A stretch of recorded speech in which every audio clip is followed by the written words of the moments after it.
My daughter called me in the middle of the night. Dad, I'm at the police station. My stepfather beat me, but now he's telling them that I attacked him. They believe him. When I arrived at the station, the officer on duty turned pale and stammering said, "I'm sorry, I didn't know." Before we continue, don't forget to write in the comments which country you're from and how old you are. Enjoy listening. The phone rang at 3:17 a.m. on a Thursday in late October. The kind of night when the air is sharp enough to cut glass and the moon hangs low like a warning. I was already half awake.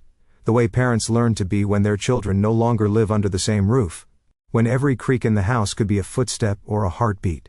The ringtone was Emily's favorite pop song, Sunflower Skies by Nova Ray, slowed to a haunting piano version she had set years ago back when she was 15, and convinced the world would end if her playlist wasn't perfect.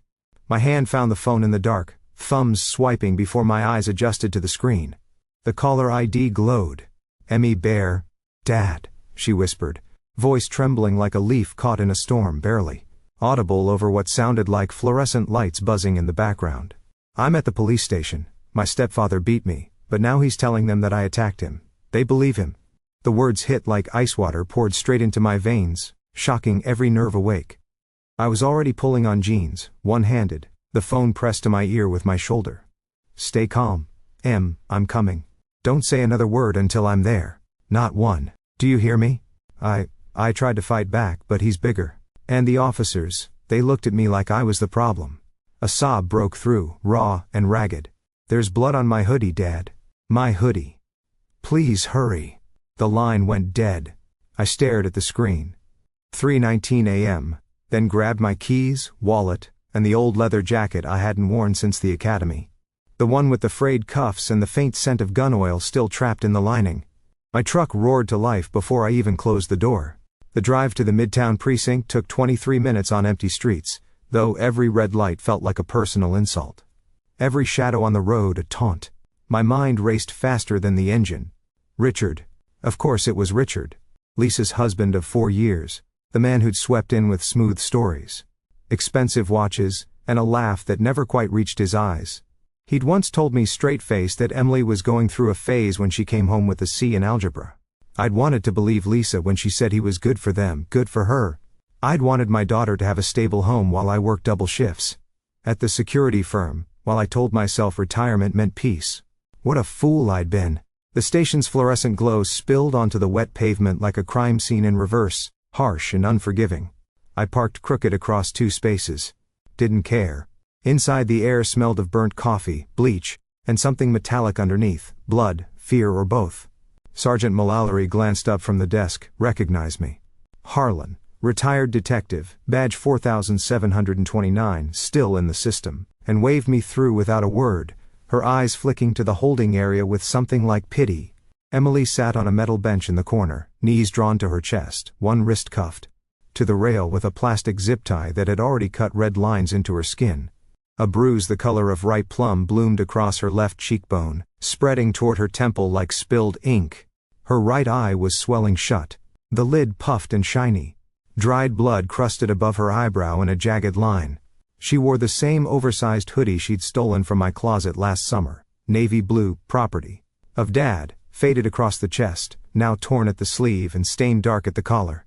When she saw me, her face crumpled, and she tried to stand, but the cuff jerked her back. Across the room stood Richard Lang, 6 feet 2 inches, broad-shouldered, expensive, haircut just enough to look victimized, like he'd rehearsed it in a mirror. His lower lip was split. A thin line of blood dried at the corner, and a shallow scratch ran along his jaw. He leaned against the counter, arms folded, wearing the same half-smirk he'd flashed at our last family barbecue when he'd jokingly told Emily to smile more because pretty girls don't scowl. He wore a tailored charcoal coat over a white shirt now spattered with what could have been her blood or his. Hard to tell under the lights. A young officer approached me, badge reading J. Carter, early 20s. Baby-faced, Adam's apple bobbing like he'd swallowed a marble. His face drained of color the moment our eyes met, pale as printer paper. He fumbled with his clipboard, nearly dropping it, papers fluttering like startled birds. "Mr. Haran," he stammered, voice cracking on the second syllable. "I'm sorry. I didn't know." Didn't know what? That I was her father. That I'd spent 22 years putting men like Richard behind bars. That I still had friends in every precinct from here to the county line. Friends who owed me favors older than this kid was. Carter led me past the desk toward a side office, his boots squeaking on the linoleum. Richard straightened, smirk faltering for half a second before snapping back into place. Emily lifted her head, eyes wide with something between hope and terror. Hope that I could fix this. Terror that I couldn't. Another officer, Ramirez. I recognized her from the academy. Sharp eyes, no-nonsense braid, stood nearby, arms crossed, watching Richard like he was a suspect already, not a victim. "Cut the zip tie," I said quietly, my voice flat enough to cut steel. Carter hesitated, glancing at his sergeant. "Sir, there's protocol now." Ramirez stepped forward, produced a small blade, and sliced the plastic in one motion. Emily rubbed her wrist, red welt circling the bone like a bracelet of fire, then ran to me. Her whole body shook, shoulders, hands, knees. I held her at arm's length, scanning every mark under the harsh lights. Finger-shaped bruises ringed her upper arms like someone had tried to crush her bones. A cut above. Her eyebrow had crusted over, but fresh blood still seeped at the edge. Her lip was split in two places. She smelled of fear, copper, and the faint vanilla body spray she'd worn since middle school. Richard cleared his throat, voice smooth as oil poured over broken glass. "She came at me with a kitchen knife, Heron. I was defending myself. Look at my face. Look at my arms. She scratched me deep enough to scar." Emily's voice cracked like thin ice. He grabbed me by the hair. "Dad slammed my face into the marble counter 3 times. I never touched a knife. I was trying to get to the door." Carter's gaze darted between us, sweat beading on his forehead despite the air conditioning humming like a dying fridge. He pulled me aside into the narrow hallway that smelled of mildew and old paperwork, lowering his voice to a conspiratorial whisper. "Mr. Heron, your daughter's phone recorded the entire incident, audio only. She must have hit record when she dialed 911. We listened. It doesn't match Mr. Lang's statement. Not even close." Richard's face twitched, a muscle jumping in his jaw. That could be edited. Kids these days, AI apps, deepfakes. Carter ignored him, eyes flicking to the one-way glass where Ramirez now stood guard. "There's more. The 911 call. Your stepdaughter made it at 11:47 p.m., she said clear as day. He's hurting me. Please hurry. He won't stop." Then a crash, a scream, and the line went dead. "We have the timestamp. Lang claimed she dialed by accident while attacking him. Said she was hysterical." I looked at Richard. The smirk was gone, replaced by something colder. Calculation. The look of a man recalculating odds. Carter continued, voice barely above a whisper now, like he was afraid the walls were listening. "When we ran background, Lang's prior popped up like weeds. 3 domestic complaints in 2 states. Ohio, Nevada sealed juvenile records, but still there if you know where to look. One involved a girlfriend who dropped charges after he apologized. And sir, your name triggered a flag in the system. You're the detective who put his brother away 15 years ago. Armed robbery, gas, and go on Eth and Mercer. Tommy Lang swore revenge in open court. Said he'd make Harlan pay for every year." The hallway tilted. I remembered the case like it was burned into my retinas. Tommy Lang, 22, wildied, caught on grainy surveillance pistol, whipping a clerk for $43 and a pack of Marlboro. I'd testified for 3 hours, walked the jury through the tape frame by frame. Tommy got 25 years. Richard had been 17 then, sitting in the gallery in a too big suit, staring daggers through me. I'd forgotten his face until this moment, until it wore the same hatred aged into something polished and poisonous. Richard's eyes narrowed to slits. Coincidence. Ancient history. You can't prove. Carter wasn't done. He pulled out his tablet, swiped to a still image. "We pulled the security cam from the apartment hallway. Building C, 3rd floor shows Lang dragging your daughter inside by the arm at 11:42 p.m. No knife in her hand. She's fighting, trying to pull away. Then the lights go out. Someone flipped the breaker. 43 seconds later she stumbles out alone, bleeding. Hoodie half off one shoulder, calling 911 from the payphone downstairs. The super confirmed the payphone works. He tested it himself at 11:50 p.m. because he heard the sirens. Emily buried her face in my shoulder, her tears soaking through my shirt. I thought no one would believe me. Mom's on that business trip in Denver. He said he'd tell everyone I was crazy, just like he told her I was lying about the smaller stuff. The yelling, the shoving, the way he'd grabbed my wrist so hard it left marks under my long sleeves. He said if I told he'd make sure I ended up in foster care. Richard took a step back, coat rustling. Ramirez moved to block the exit, hand resting on her holster with practiced ease. Carter turned to him, voice steady now, all traces of stammer gone. Richard Lang, you're under arrest for assault in the 2nd degree, filing a false report, witness intimidation, and destruction of evidence. Richard lunged, not at the officers, but at Emily, a guttural sound escaping his throat. I moved faster, 22 years of muscle memory kicking in, shoulder checking him into the cinderblock wall with a thud that echoed like a gunshot. His head snapped back, eyes rolling. Handcuffs snapped on before he could recover. Steel this time, not plastic. Ramirez read him his rights in a calm, clipped tone while he spat curses at the floor, at me, at the universe. As they led him away, he shouted over his shoulder, voice cracking with rage. This isn't over, Harlan. You'll see. I'll bury you. Carter removed his hat, scratching his buzz-cut head, cheeks flushed with shame. I owe you both an apology. I took the stepfather's story at face value. Pretty girl in a hoodie. Rich stepdad with a split lip. History of teen rebellion. I bought it hook, line, and sinker. I even wrote possible self-defense in the initial report. Won't happen again. I've already called the watch commander. We're opening an internal review, and I'm volunteering for the training panel. Emily's fingers tightened around mine, nails digging crescent into my skin. Can we go home? Not yet, I said, voice softer now. Hosts first. Photos, statements, the works. We do this right. Every bruise, every cut. We document it all. In the ER, the nurses moved with quiet efficiency under lights bright enough to sterilize souls. They documented every injury in high definition. The cheekbone bruise spreading like a storm cloud. The split lip with a flap of skin hanging loose. The fingerprint welts on her arms in perfect ovals. The older yellow-green marks on her ribs that made the nurse's jaw tighten into a hard line. A social worker named Marisol, mid-40s, kind eyes, clipboard like a shield, took Emily's full account. Behind a curtain while I stood outside, fists clenched so hard my knuckles cracked like ice on a pond. When they finished, the doctor, a woman with steel-gray hair and a voice like warm tea, pulled me aside in the corridor that smelled of antiseptic and despair. Old fractures, she said quietly, glancing at the chart. Healed wrist from approximately 6 months ago. Hairline crack and 2 ribs. 3 months, maybe 4. This wasn't the first time. We're required to report suspected ongoing abuse to CPS and the DA. She'll need follow-up with a trauma specialist. Rage boiled, hot and black, but I swallowed it like bitter medicine. Emily needed me steady, not reckless. Not the cop who'd once kicked in a door without a warrant.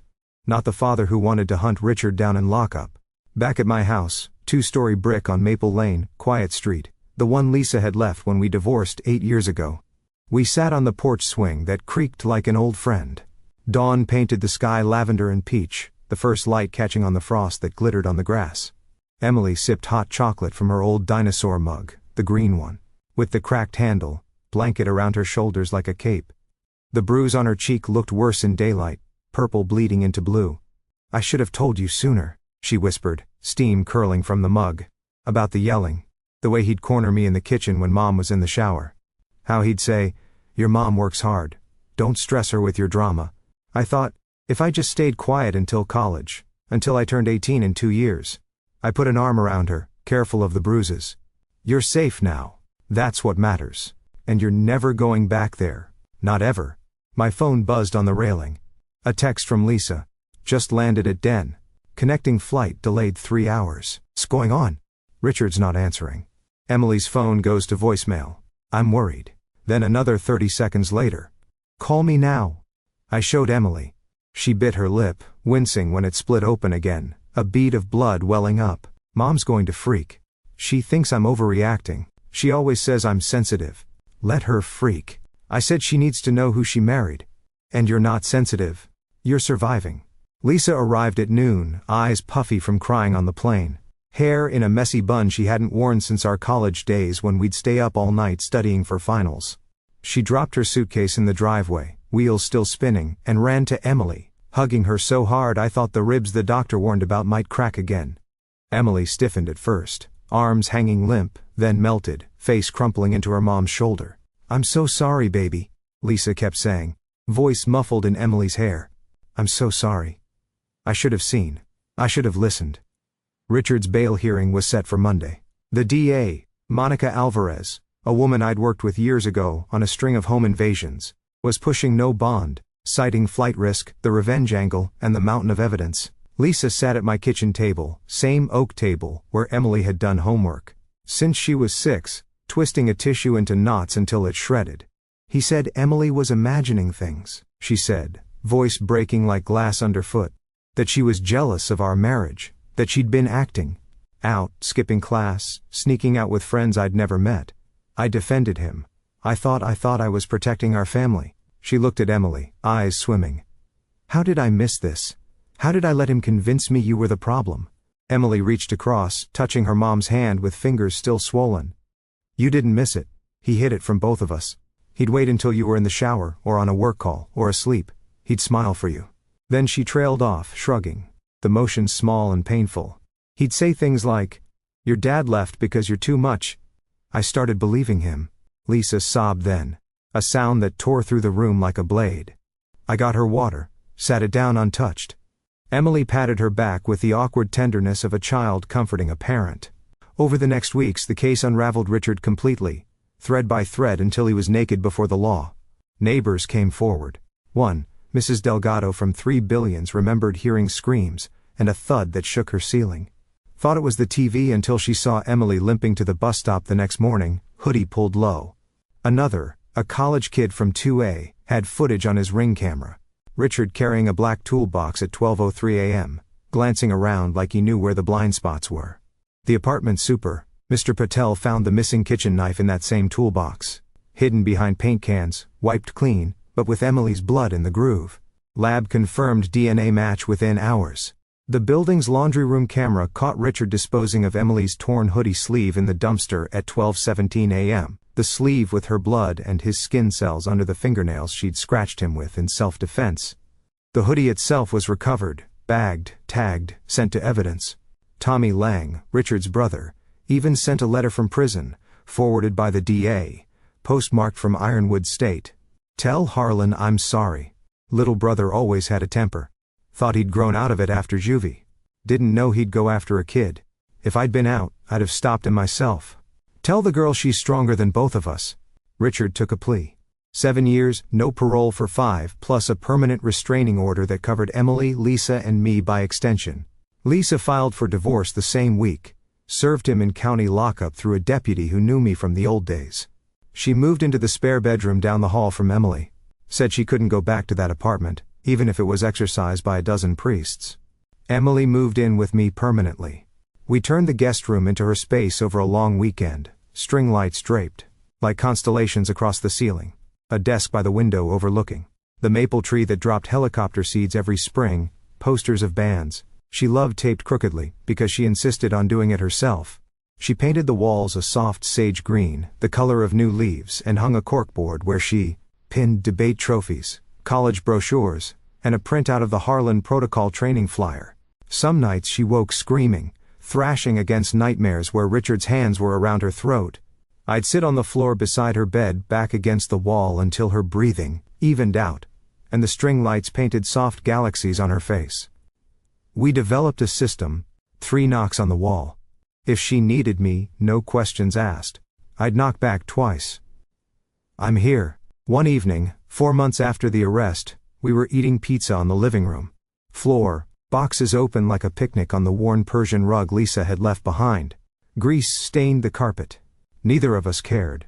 Emily scrolled through her phone, then looked up, eyes bright despite the faint scar that now bisected her eyebrow. Dad. Remember Officer Carter? He messaged me on the precinct's community page, said because of what happened. The department's starting mandatory training on domestic calls citywide. They're using our case anonymous, but still they're calling it the Harlan Protocol. It covers audio evidence, hallway cams, old fractures, everything. I raised an eyebrow, chewing pepperoni. Kid, you just changed policy for 4,000 officers. She smiled. The first real one in forever. The kind that reached her eyes and crinkled the corners. We changed it. You believed me first. Lisa appeared in the doorway, holding a bowl of popcorn seasoned with the truffle salt she'd discovered on a work trip. Movie night. I vote for that one with the talking raccoon. Emily groaned dramatic. Mom, we've seen it 12 times. 13 feet's the charm, and I brought extra cheese. Outside, the first snow of the season began to fall. Soft, quiet, covering the world in clean white. Emily opened the window a crack, letting cold air kiss our faces. Snowflakes melted on her eyelashes like tiny stars. Think we'll be okay? She asked. Voice small but steady, the question she'd asked 100 times since that night. I pulled her close, Lisa piling in on the other side until we were a tangled heap of blankets and limbs and laughter. Better than okay. We're unbreakable now. And for the first time in years, I believed it. But stories like ours don't end tidy. They stretch, fray, reweave themselves into something stronger. 6 months later, Emily started therapy twice a week with Dr. Singh, a trauma specialist who wore bright scarves and never rushed her. She'd come home quiet some days, sketching in a leather-bound notebook she wouldn't let me see. Other days she'd bound through the door announcing she'd aced a physics test, or that the school newspaper wanted her to write an op-ed on teen advocacy. She joined the debate team, wore her bruises like badges until they faded, then wore her voice like armor. Her first tournament, she took second place arguing for mandatory mental health days in schools. The trophy sits on her desk, catching the string lights. Lisa sold the apartment, used the money to pay for Emily's college fund and a down payment on a little house 2 streets over. Yellow siding, wraparound porch, a kitchen big enough for Sunday pancakes. She and I learned to co-parent without the old bitterness. Scheduled dinners, shared Google calendars, the works. Some nights she'd stay for coffee after dropping Emily off, and we'd talk about everything except Richard, her new job at the marketing firm, my security consulting gigs, the way Emily's laugh had returned louder than before. Carter, the young officer, showed up at our door one Saturday with a box of donuts and a sheepish grin that hadn't changed. Training's rolling out citywide, he said, shifting from foot to foot. Wanted to say thanks in person. And my sister's in a bad situation. Your daughter gave me the courage to help her leave. She's safe now. Emily hugged him so hard his hat fell off, rolling across the porch like a tumbleweed. Lisa took a photo. Carter red-faced. Emily grinning. Me pretending to scold them for making a mess. A year after the arrest, Emily turned 18. We threw a party in the backyard. String lights woven through the maple branches, mismatched lawn chairs, a playlist. She curated herself with songs that made Lisa groan and me pretend to hate. Half the debate team showed up, plus Lisa's co-workers, even Ramirez from the precinct wearing jeans instead of her uniform. Carter brought his sister Marissa, who clung to Emily like a lifeline, whispering, "Thanks for the crisis hotline number." Emily had texted her at 2 a.m. one night. At dusk, Emily pulled me aside to the maple tree, its leaves just starting to turn. She held a small wooden box sanded smooth. Open it. Inside was a keychain, a tiny silver badge engraved with Harlan Protocol in tiny script on the back. "For the ones who believe us. I had it made," she said, eyes shining. "For you. For every kid who's scared to speak. For every officer who learns to listen." I clipped it to my keys that night. It's still there, clinking against the truck key every morning. Richard tried to appeal his sentence 6 months in, claiming new evidence. A witness who said Emily had a history of violence. The appeal died in committee. Too much documentation, too many witnesses, too many cameras. The witness turned out to be a cellmate promised commissary money. Last I heard, Richard was in protective custody after picking a fight with the wrong inmate over the TV remote. Tommy Lang wrote again. "Karma's slow but sure. Tell the kid she's a warrior." Emily graduated high school top of her class, gave a speech about believing survivors that made the local news, and went viral on the school district's Facebook page. Colleges sent acceptance letters thick as phone books. Stanford, NYU, the state university. She chose state, close enough to come home weekends, far enough to breathe on her own. Her essay, "The Night I Learned My Voice," was evidence. The night before she left for freshman orientation, we sat on the porch, swing again, fireflies blinking in the yard like tiny lanterns. She wore the hoodie she'd stolen from me, now patched at the elbows with constellation fabric she'd sewn herself. "Dad," she said, tracing the scar on her eyebrow. "Remember when you told me stories about your first beat? How you thought you could fix everything with a badge and a flashlight?" I nodded, throat tight. I used to think justice was a gavel banging in a courtroom. Now I think it's louder. It's showing up at 3 a.m. It's listening when a kid says, "He hurt me," instead of "she's dramatic." It's choosing to believe the girl with the bruise instead of the man with the smile. I swallowed hard. You planning to fix the world, Em? She grinned, the same grin from when she was 6 and convinced she could catch fireflies in her pockets. Starting with one dorm room at a time, then maybe law school, then maybe the DA's office. Monica Alvarez said she'd write a recommendation. Move-in day was chaos. Boxes stacked like Jenga. Nervous parents wiping tears. Ross with clipboards and forced smiles. Lisa and I carried the mini fridge up 3 flights while Emily directed traffic like a general ponytail swinging. When the last poster was hung, a print of Van Gogh's Starry Night above her desk, she hugged us both, fierce and quick. I'll call every night, she promised. You better, Lisa said, voice cracking. Only if there's drama, I added, trying for levity. She rolled her eyes. Dad, that night, my house felt too quiet. The string lights in her room still glowing through the open door. I sat in her desk chair spinning slowly and found the notebook she'd hidden under the mattress, leather-bound pages thick with sketches, her bruises fading panel by panel, then transforming into wings, then into constellations, then into a girl standing on a porch swing with a keychain raised like a torch. On the last page, a single line in her neat looping handwriting. We don't break, we orbit, and we light the way. I closed the book, left it on her desk for when she came home, taped a post-it to the cover. Proud doesn't cover it. 2 years later, Emily interned at the DA's office under Monica Alvarez. She helped draft a bill expanding victim advocacy in schools, mandatory reporting, training, anonymous tip lines, counselors in every middle school. It passed Committee 9202. She stood in the gallery when it was signed, wearing the same hoodie, now faded to soft gray. Carter, now Detective Carter, testified in support, wearing the same sheepish grin, badge polished to a shine. Lisa started a support group for parents who'd missed the signs. Second sight parents, 23 families the first year, 50 the next. They meet in the church basement on Tuesdays. No judgment, just coffee and truth. And me, I kept the keychain, kept showing up at Emily's debates, at Lisa's open houses, at the precinct when Carter needed a guest lecturer, on reading the room in domestic calls. I started a mentorship program for retired cops, pairing them with kids in the juvenile system who reminded us of who we used to be. Some nights I still hear that 3:17 a.m. ringtone in my dreams. Sunflower skies slowed to piano. Emily's voice cracking on Dad. But now when I wake, I know the story doesn't end in a police station with fluorescent lights and zip ties. It ends, or begins, really, on a porch swing under string lights, with a girl who learned to speak her truth into a microphone that carried it across a city. A mother who learned to listen until her heart broke open, and a father who learned that justice isn't always a badge or a gavel. Sometimes it's a keychain, engraved with a promise. Sometimes it's a story told so many times it becomes a law. Sometimes it's just showing up again and again at 3 a.m. or 300 p.m., until the world believes you. Until every kid with a bruise knows they're not the problem. Until every officer hesitates before believing the man with the smile. Until every parent looks closer. Until the cycle breaks and the light gets in. And on the nights when the snow falls soft and quiet, I sit on that porch swing alone, keychain in my palm. And I know Emily's out there orbiting, shining, pulling others into her gravity. Unbreakable, believed.